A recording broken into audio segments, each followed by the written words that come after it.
Okay, this is the second part of Unit 3, and we're going to start out talking about yeast. The main two yeast that we're going to discuss is Candida and Cryptococcus. Um,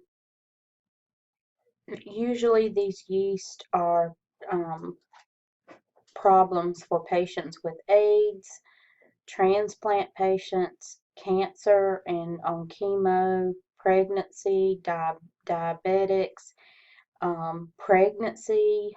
Um, any of us could get infections with candida, and we do. Women get vaginal infections. Babies will have sometimes get thrush, which is candida in their mouth, but it's more of a problem in these types of patients. Um, These yeast need to be identified as soon as they can because the treatment depends on what organism it is. And just like with bacteria, there's different antigen testing and biochemical tests, special augers that can be used to identify them. Um, for the yeast, sometimes we do a saline wet mount. And when I was working, usually when I done this was when um, I thought that some colonies looked like yeast, but I wasn't sure because they were growing on blood or chocolate. And I would just do a saline wet prep. So what I would do was just get some of the colony and mix it with a drop of saline, cover slip it, and look to see if they were yeast cells or bacterial cells. Um, you can see the budding on there, and you can see some of the pseudohyphae from the yeast. India ink, we've already talked about, that's for Cryptococcus, and Cryptococcus is a type of yeast. The yeast will grow 25 to 30 degrees on the SAB brain heart infusion agar, but it'll also grow at 37. A lot of the Candida species will grow at 37. And we had a patient who had AIDS and had Cryptococcus in their blood and their sputum, and it grew at 37. We didn't incubate it at room temperature because it grew on his routine bacterial culture. Cyclohexamide in the augers will inhibit normal fungi like the saprophytes, and antibiotics will inhibit the bacteria. Yeast are usually cream colored, round, smooth, creamy looking colonies, and they usually take longer than the bacteria to grow. Sometimes it takes up to 48 hours to get some growth where you can see it. But they can look, this is Candida on a blood agar, and the colonies look very similar to staph species. They'll be gram catalase positive, and they will look like yeast. So you've got to do a gram stain so that you will identify these correctly. The cornmeal tween 80, rice extract tween 80, and the SAB is used, and again, they'll grow on the bacterial media. This is the chroma agar that's for Candida, and if you know you have a species of Candida, you can sub it to the chroma agar, and each species will turn a different color so that you can identify those. This is Candida on a gram stain. They can resemble gram-positive cocci. They're larger, they're usually oval, and they bud. A germ tube is used to identify Candida albicans.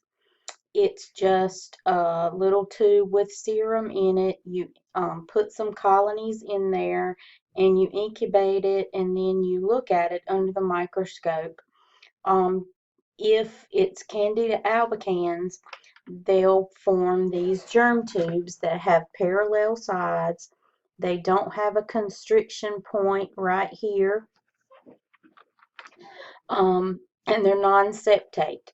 Pseudohyphae may form from some of the other species. These may not be parallel, they may be septate, and they're constricted at the end right here. And you see this one has cross walls, so it's septate. Usually, if the germ tube is positive, it's Candida albicans, but there are some other ones that can produce germ tubes. They're just not as common. Candida stellatoidea and tropicalis. Negative germ tubes need to be subbed to some kind of agar so that further testing can be done. Okay, the microscopic exam. Candida albicans has chlamydia spores, blastoconidia, and pseudohyphae. Tropicalis has chlamydia spores, rarely, unless it's put in the refrigerator.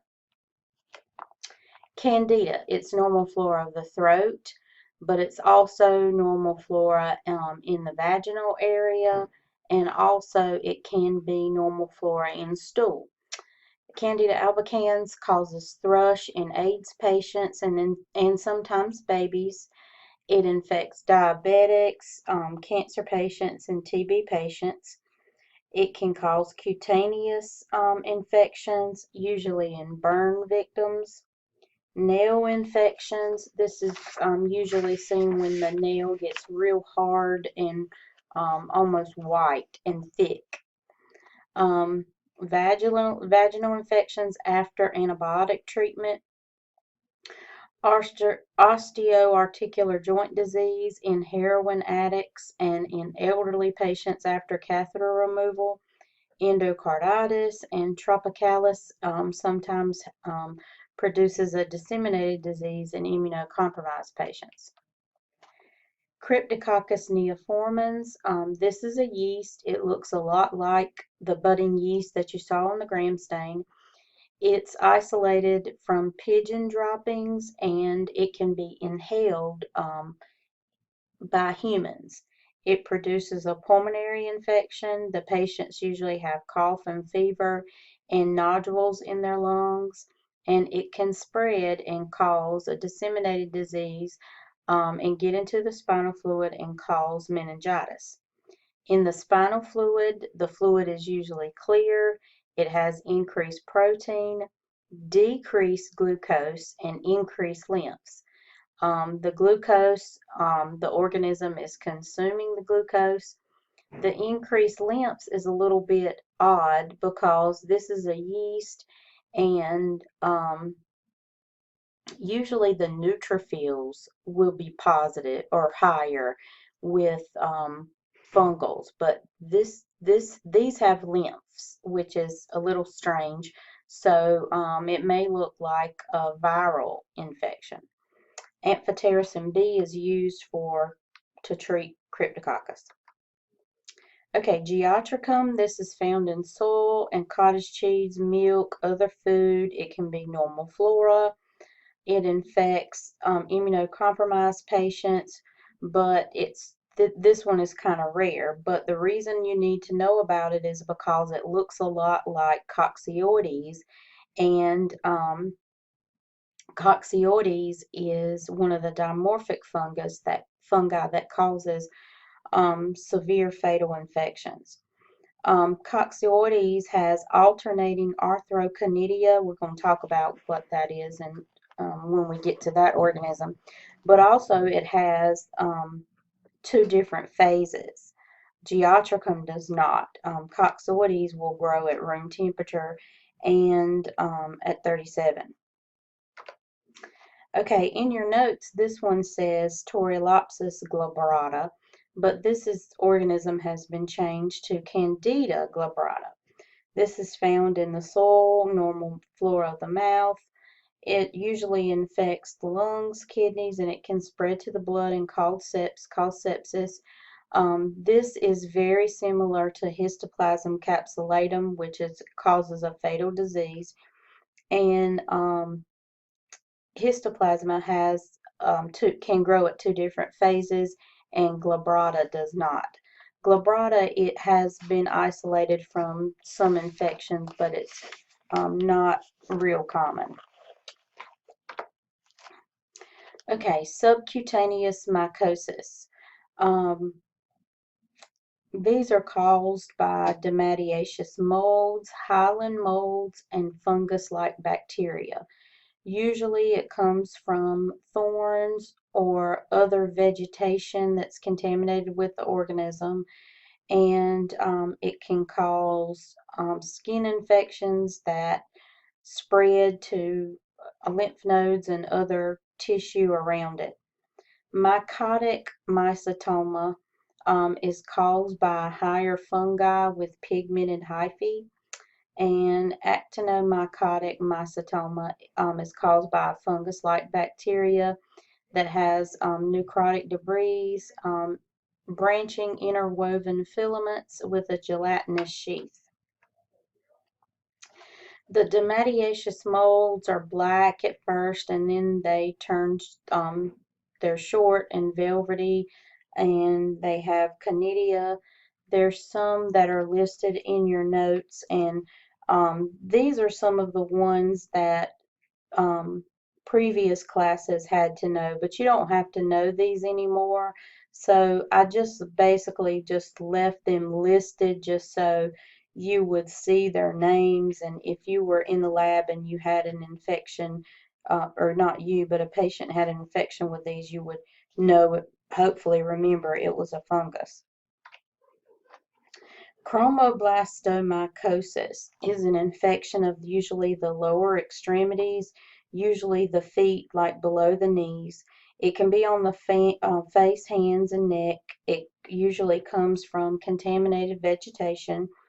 It starts out kind of like a ringworm, and then it starts to develop a lot of lumps that looks like a cauliflower. Um, Black dots called sclerotic bodies are found in deeper parts of the infection. They can have spreading to the lymphatics. They itch, but they're painless unless they get a secondary infection. The lesions can take up to 15 years to cover the extremities, and it can cause or may cause squamous cell carcinoma. Okay, Sporothrix is a dimorphic fungus. That means it can grow at room temperature and at 37. At room temperature, it's cream colored, and under the microscope, it's supposed to have a floweret looking like a daisy. At 37, they have these small cigar bodies. It's supposed to come from rose thorns, hay, or wood punctures on your skin.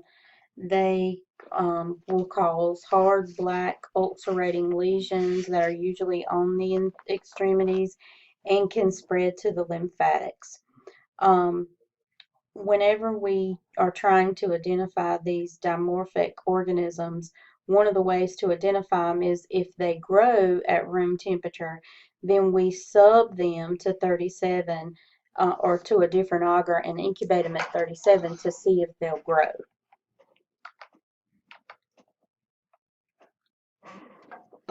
Okay, Actinomydura is a fungus-like bacteria, and we've already talked about these in the first micro, but since they will grow on the fungal media and they have some of the same characteristics as fungus, they're also included here. Actinomydura is a non-acid fast, so it won't stain with the acid fast stain. On a gram stain, they're gram-positive filamentous bacteria. They will grow better at 37. The colonies are waxy and wrinkled, and it causes actinomycotic mycetoma. and those mycotomas usually have white to yellow granules on them. And here are two different pictures of Actinomadura. Nocardia is partially acid-fast, so it will stain with acid-fast. They just don't stain as good. They don't take up the stain as uniformly as mycobacteria do. And these are gram-positive also, with fine branching filamentous appearances. They can survive mycobacterial concentration, so they may grow on the TB agar and be mistaken for TB. And they also have, the colonies have an earthy odor. And this is on the left, this is an example of the acid-fast ones, and then on the right is gram-positive. These are the colonies growing on chocolate, so they grow on chocolate, they grow on TB agar, and they also grow on fungal agar. Okay, nocardiosis is seen in patients who usually are have cancer or they're on corticosteroids. You get it by inhaling it. The symptoms resemble a lot like TB. It can also be identified not only with gram stain and acid fast, but by Gamori methamine silver stain, and it can be treated with sulfonamide. Mycetoma is also called Madura foot, and it's usually limited to the feet, and it's usually caused by an abrasion from contaminated vegetation, and they have nodules that will leak oily fluid that have white, yellow, red, or black granules, and it can spread up the leg. The eumycotic mycetoma is caused by a higher fungi. There's pain and bone destruction. These have bored out, punched in lesions. The fungus-like bacteria that cause these infections are blown out cone-like lesions with pimples that will have a lot of fluid coming out of them, and they involve the bone also. Actinomycosis is caused by anaerobic normal flora of the mouth, usually after tooth extraction. The organism will produce swollen, hard, lumpy abscesses called lumpy jaw, and they can spread to the lungs and cause a pulmonary disease, and sometimes the sputum will have sulfur-colored granules in them.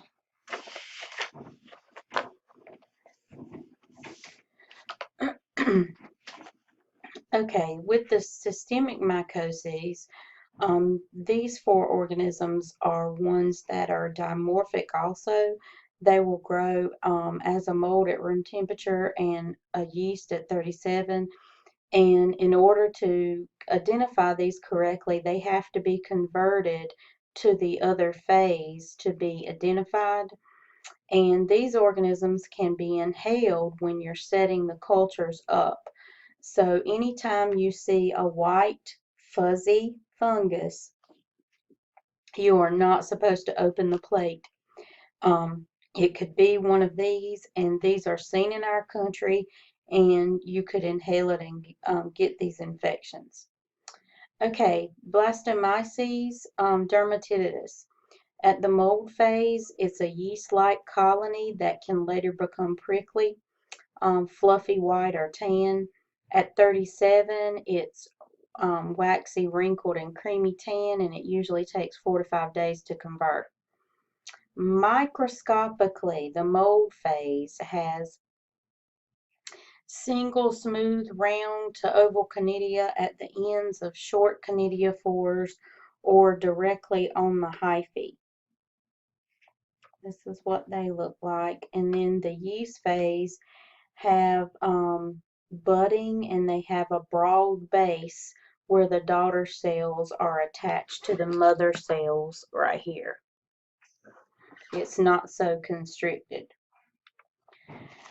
This causes North American blastomycosis or Gilchrist disease. This is seen south of the Ohio River and east of the Mississippi River. It causes a mild chronic respiratory infection. The sputum is purulent and blood-streaked. It can spread to other organs. The vertebrae and the ribs are often infected, and bone lesions will occur. Coxsackie immitis. The mold and the yeast phase look the same. They're moist white colonies, and they can turn into white fluffy colonies. The colonies form in 5 to 7 days, and the arthrochonidia require about 2 weeks. And this is one that's a white fuzzy fungus, and it can be inhaled. On the tease mount, is when you take some of the colonies off of the plate and you cover slip it with some lactophenol cotton blue and you look at it under the microscope. These are thick-walled, barrel-shaped or rectangular arthrochonidia with alternating disjunctor cells. So these are the disjunctor cells. They're kind of empty, alternating, empty, and then there's a arthrochonidia. The tissue phase are round, thick-walled spherules filled with endospores, and that's what these look like. This causes Coxsackie mycosis or San Joaquin fever. It's seen in southwestern United States because the arthrochonidia are very resistant to heat and dryness. They can live in the desert. The patients inhale dust and they get flu-like symptoms. Immunocompromised patients may develop pneumonia, and it can disseminate into the bones and other organs. The skin, the musculoskeletal system, and the nervous system are the main ones that are involved. Histoplasma capsulatum. The mold phase is rather slow growing. The yeast phase is rough, mucoid, creamy to tan. It needs brain heart infusion agar. It needs to be transferred from brain heart infusion agar to a less nutritious media that's for yeast for it to grow well. The mold has conidiophores at 90-degree angles from the hyphae.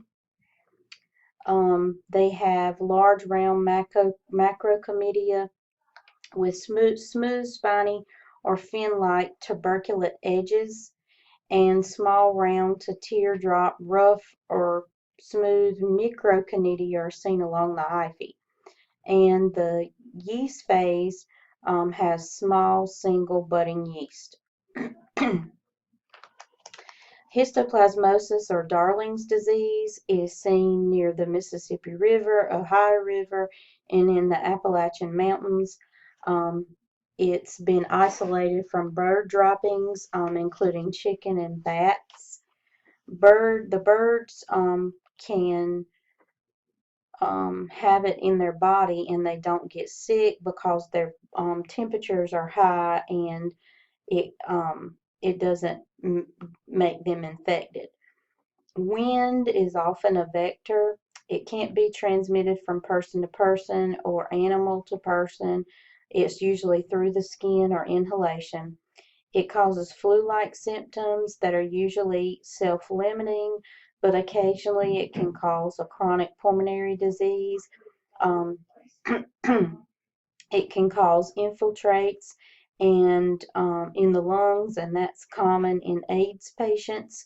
And usually when AIDS patients get this, they have a hard time beating it. Paracoxoides brasiliensis. The culture, they're small, slow growing, smooth, then aerial mycelium. The yeast is waxy, wrinkled, and cream. Conversion takes 3 to 7 days. The mold phase has hyphae with intercalary and terminal Chlamydia candida. The yeast phase has large, thick-walled, multiple budding yeast with narrow necks where daughter cells attach. So these are the daughter cells around it, and it's supposed to look like a ship's wheel or a mariner's wheel. The disease is called paracoccoid mycosis or South American blastomycosis. It's seen in South America, especially Brazil. These fungi live in soil, water, and on plants. It's typically inhaled, producing pulmonary lesions that are similar to TB. Sometimes it has been isolated from patients who have had trauma caused by chewing contaminated vegetable matter. I'm not sure what it is that they're chewing exactly, but ulcers develop that spread to the tonsils, the mucosa in the face. It can cause an intestinal disease and it can infect other organs. And that's it.